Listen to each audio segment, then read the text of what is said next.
my name is Valerie Kelso. And I'm Suzette Teague. And welcome to Don't Believe the Hype Show. Today on the show we have got a wonderful lady. Her name is Amanda Torres. She's a mother of 3 beautiful children aging from 17 to 8 years old.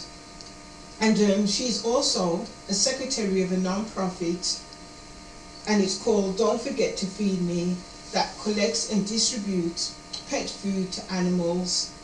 She's also from the back in sociology, which is an emphasis in social work. Amanda decided to come on our show today because she would like to talk about a serious issue that is plaguing the nation right now, which is domestic violence. And Amanda wanted to share a little bit about herself, about what she had gone through. It might be recent, it might be what domestic violence to me is plaguing, especially since COVID. So can you tell us a little bit about yourself? Well, actually right now I am on the board of a nonprofit organization called Don't Forget to Feed Me that collects and redistributes pet food and supplies to needy families. But my daytime job is I'm a personal trainer. Okay.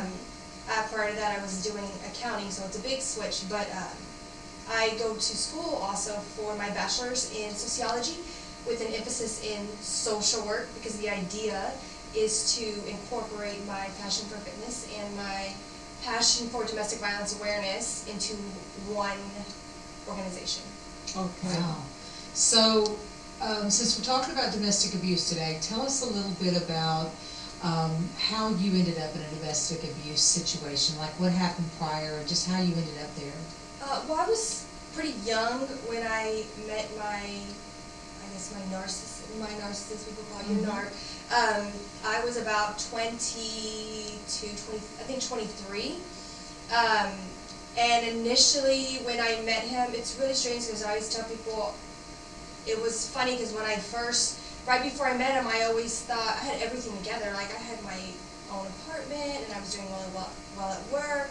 I was about to buy a new home, all of these things, and I thought, oh my God, here's this guy that comes into my life and he seems to fit this mold of a life that I think that I want. They tell you all these things like, yeah, I'm gonna help you with a home, and I want a family, and I want to settle, and I want all of these things, and you're like, that's perfect, that's exactly what I want. And then I learned actually really quickly that it was more of an act. It was more of an act than it was genuine.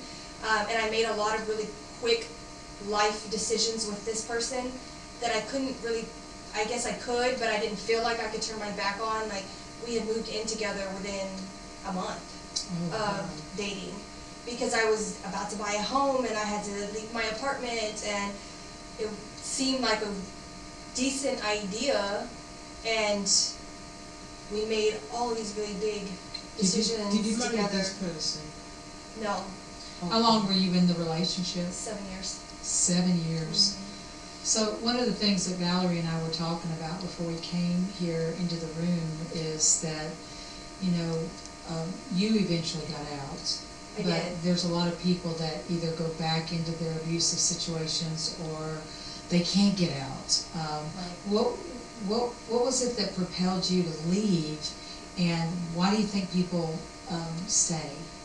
I had actually left probably 6 times prior. Wow. Oh. Prior to making like the full commitment of leaving. I probably went to my mom's, I think, twice. I went to my mom's once, my grandparents twice. I went to my best friend's once. I went to my sister's twice. It was something along those lines.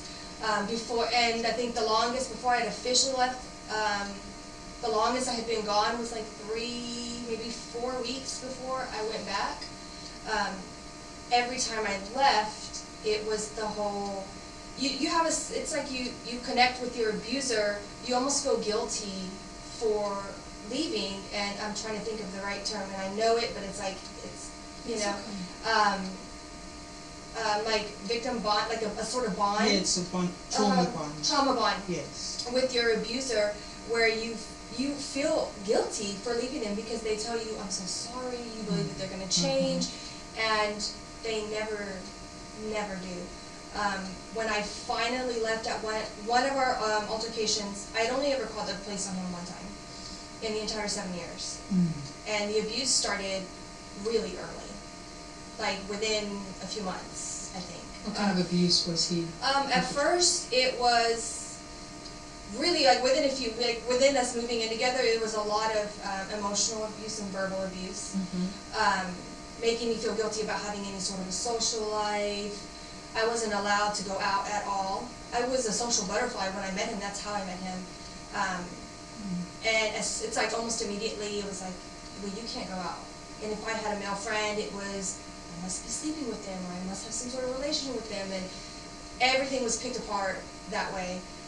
Within a few months, it was a shove.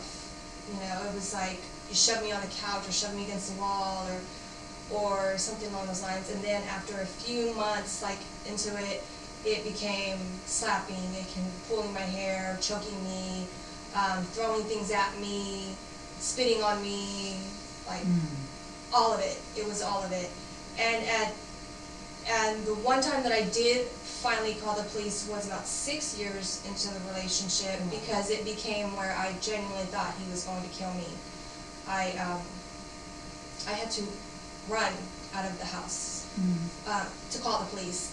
And even after the police showed up and arrested him, I still took him back. I was the one that bonded him out of jail. And I remember thinking, like, this is insane. Like, I don't even know who I am. And it took me a year from that point on to plan how to leave, to figure out what I was going to do, because when you're in that kind of relationship, you genuinely believe that you don't know, you can't leave. That's right. That you're not going to be able to take care of your family. That I honestly believe that if I left, he would find me and he would kill me. And I was like, I don't know what to do, but I knew that I couldn't stay. It got to a point where I was just numb. I felt numb. There were times where I had no emotions, and there were times where I was overwhelmed with emotion. So, can I ask you a question? When you said you left 6 times and you went to your family member, did they know exactly what you was going through? Did you? No. Because I know that it's very hard to tell someone. If they knew, they didn't tell me. I think that my mom knew, because my mom was in an abusive relationship with my father when I was young. And she left when I was probably, I don't know, 3-ish, I think she says. After she had my little sister, maybe a year or so after that. So I was probably like maybe 3 or 4. And I think that she knew. But she had an experience with domestic violence, so she knew that it's like, you can't tell somebody to leave. They have to. That's right. They have to want. They have to want it, and they have to believe that they can do it. Because if you don't believe that you can do it, it's going to be really hard. Like the first 6 times, I didn't think that I could do it, and I just kept going back with this false idea that it was going to change. This time he's going to see, you know. And then I spent 6 years doing things, thinking that I was proving myself to him, like, eventually he's going to see how much I love him. Eventually he's going to see that he can trust me, and it never happened, ever. And that last year, mainly like those 6 months, once he got arrested, I had to tell my family what was going on. I had to. Because it happened to be that my grandfather, the night that he beat me up, I went to go see my grandfather because he was very ill. He had just come home from a nursing home, a rehab facility from being in the hospital, and that's what one of the reasons blew up, and he died a week later. And so when I saw my family, they saw that my face was kind of swollen, and they saw that it was hot, and I was covering up my arms, and I had to tell them what happened, and that I was gonna have to bond him out of jail and all these things. And I still went back, but those last few months before I left, I had to think of a plan. And then also I found out, I kind of knew, I think I knew, and I was just in denial that he was not faithful that entire time. And he was accusing me of being unfaithful, and it was like, you're being unfaithful. And I saw all these messages and I didn't say anything. I had to keep it to myself that I knew, because if I said something, I would get beat up. Do you have any children? We have 2 together. Okay, so the last 2. Yeah, he even accused our youngest at first, when we first had him, that looks nothing like me. Oh gosh. Yes. How long's And it he's been? a spitting image. Yeah. How long's it been since you got out of this relationship? It'll be 5 years in September. That's awesome. That's Congratulations. So when I left, I tell people it sounds crazy, but I had to make decisions that would force me to follow through with it. I went and got a storage unit. Like, I had to tell my friends, because I'm like, if I don't tell my family and tell my best friend, then it's like it's still hidden. It still doesn't exist if it's not out there. So I made it a point, and I was like, I have to tell people, because then I can't change it. It's out there, and the world knows. At least my world, my mini world knows. And I went and I bought a storage unit, and I started buying furniture and putting it in there. I started putting money away that he didn't know about into a separate account, so that when I left, I was like, I'm not as bad off as I would anticipate, you know. And one weekend, when he went out of town, I put what I could put in a truck, and I put the kids in there, and we left. So what would be, this audience that's watching you, I know somebody out there is probably in an abusive relationship, because we know a lot of people are. What would your big advice, what would be the one thing you would advise them to do if they're sitting there in an abusive relationship right now? It's to tell people. It's to tell somebody. Like I said, it felt like it was just me when nobody knew. It felt like nobody understood what I was going through. It felt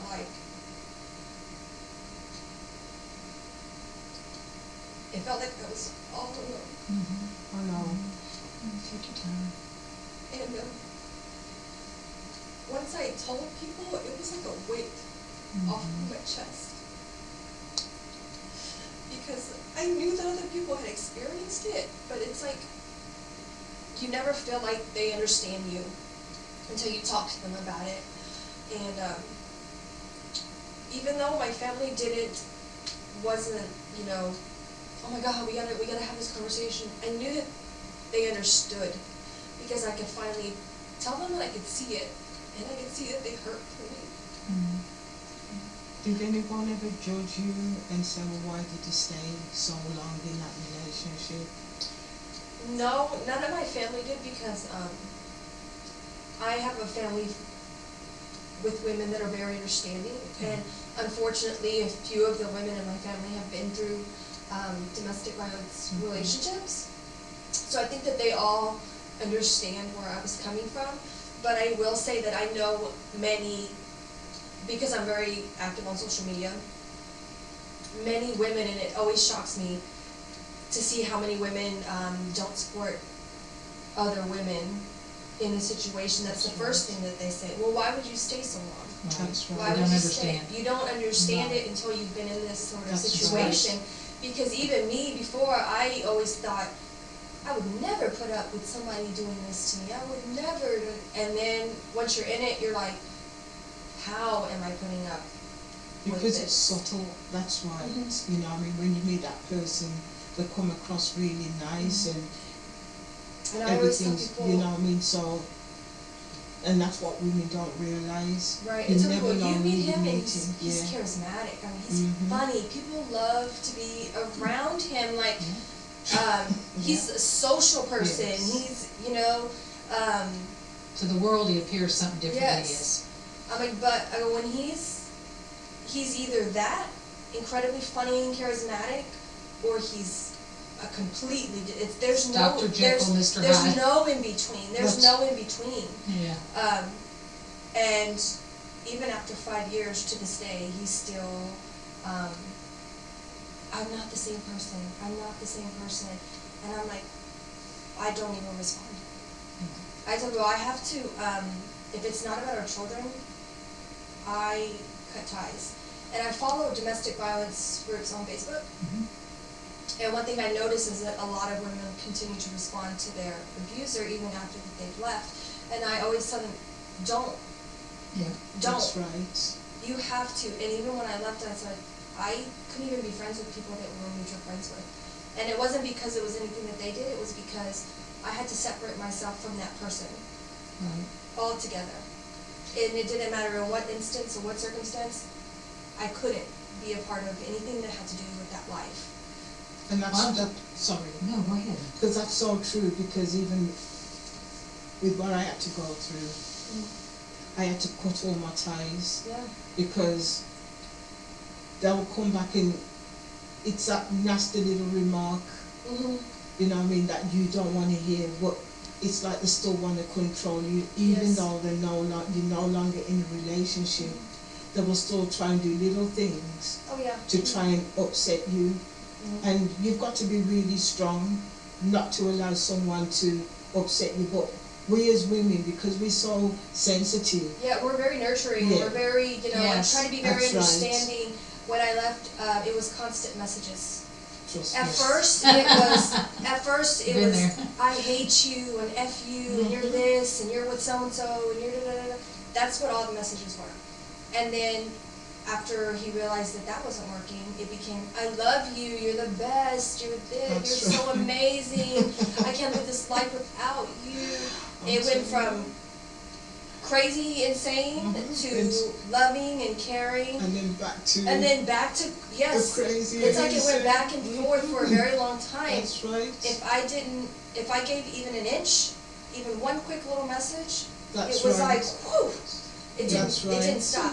And I had to learn after, it was really hard. And when I tell you it never felt harder to not text somebody back in my life, I had to put my phone in a completely different room and just go walk away because I was tempted to text back. You know, sometimes I was tempted to text back like, well, I hate you and you did this and da-da-da-da. And then sometimes I'm tempted to say, well, why did you do this? Well, I don't understand. And da-da-da. That's right. I had to cut ties. Stop. That's right. Well, because that's what kills them, is when you don't respond. Yeah. But as long as you keep on responding, they're going to keep on feeling that they're still in control of you. You know, and when I left, I still felt very controlled, even when he wasn't. In your life. Because it's like he took a part of me. Yeah. And then I would look back and I would say, well, God, what happened in those 7 years? I don't know who I am anymore, because the person that I was then, I can't be that person now. And I don't know anything about me. I don't even know what I like anymore. I don't know the music that I like anymore. I don't know the things I like to do anymore, because it became all about him. What he wanted to do, what he liked.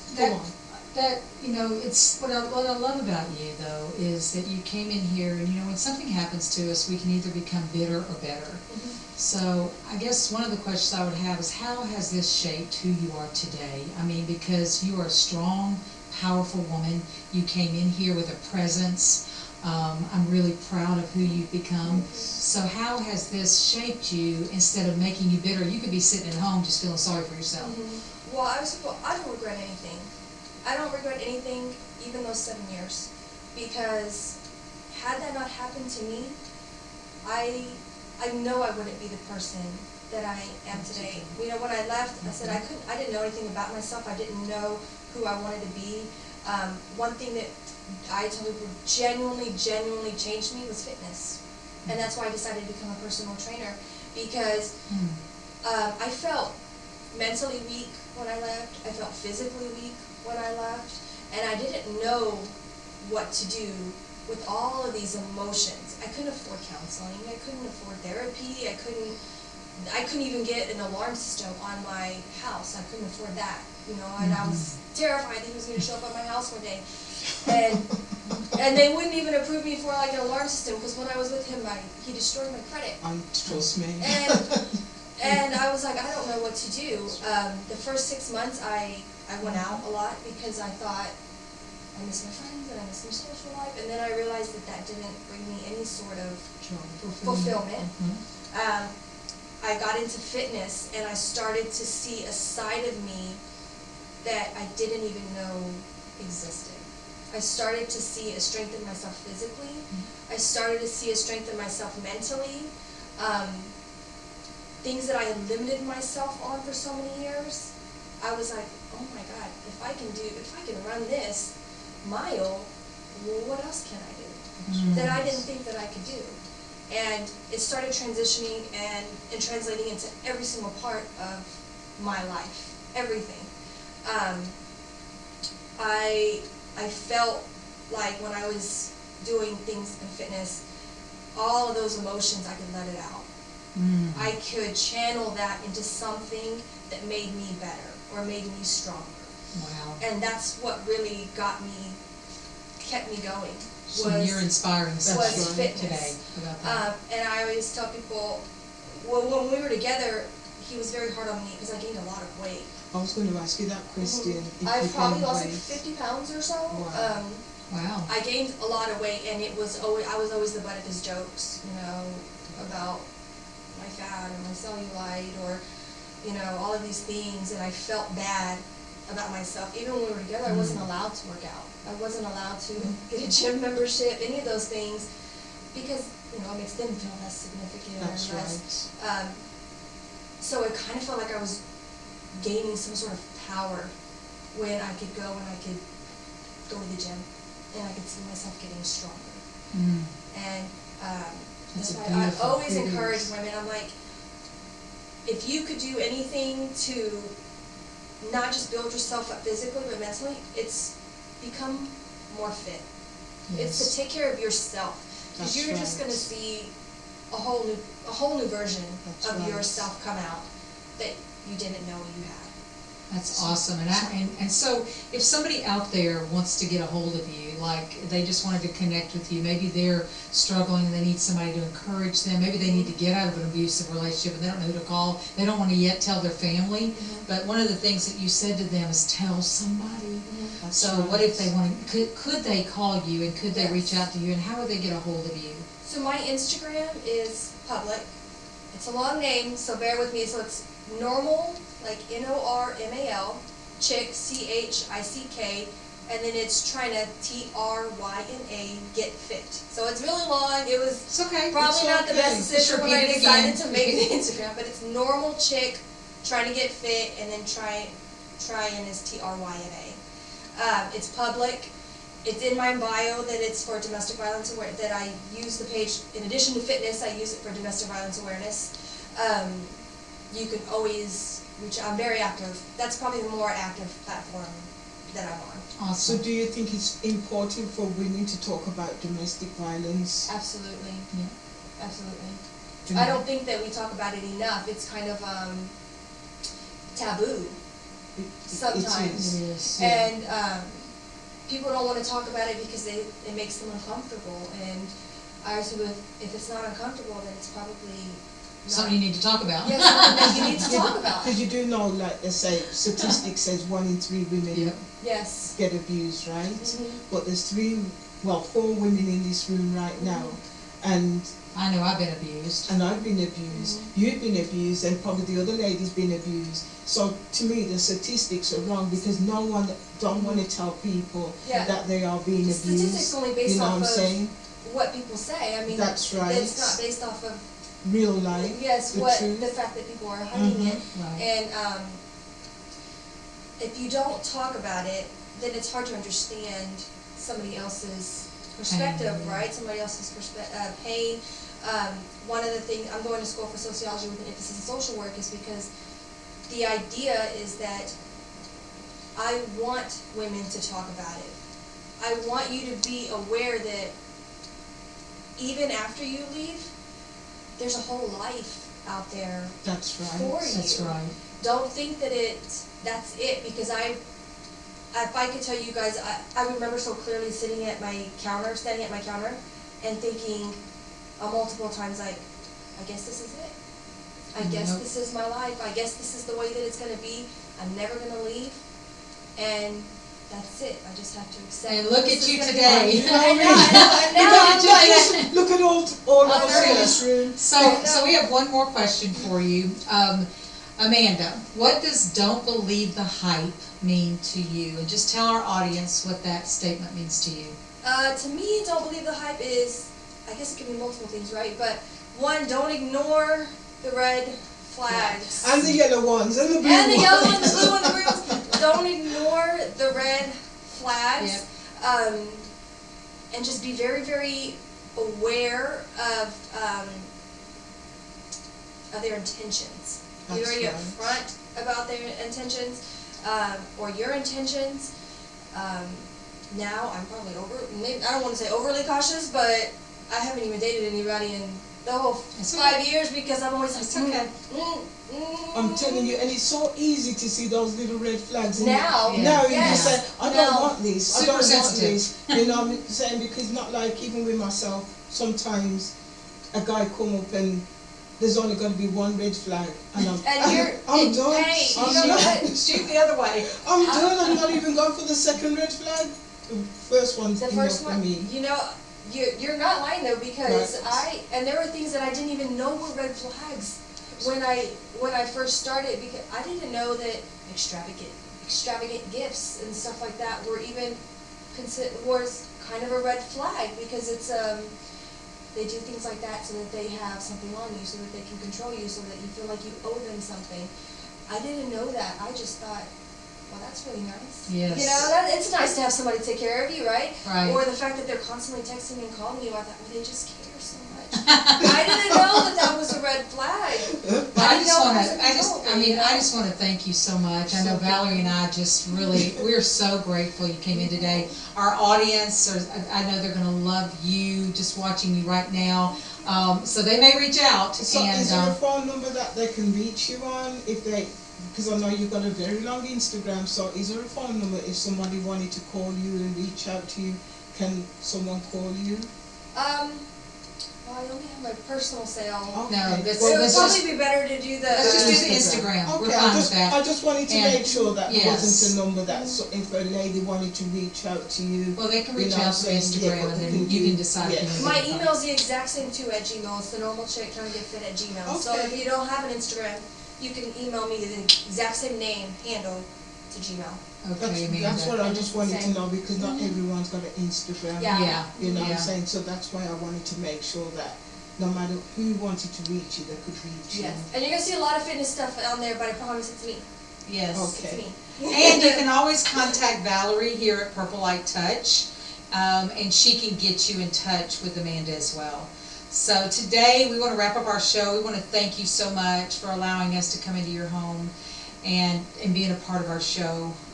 We're just so grateful for Please do not sit in any form of domestic violence. you. Yes. If you feel a red flag or you feel something's not right, because it doesn't always start with domestic violence. It could start with verbal abuse. It could start with spiritual.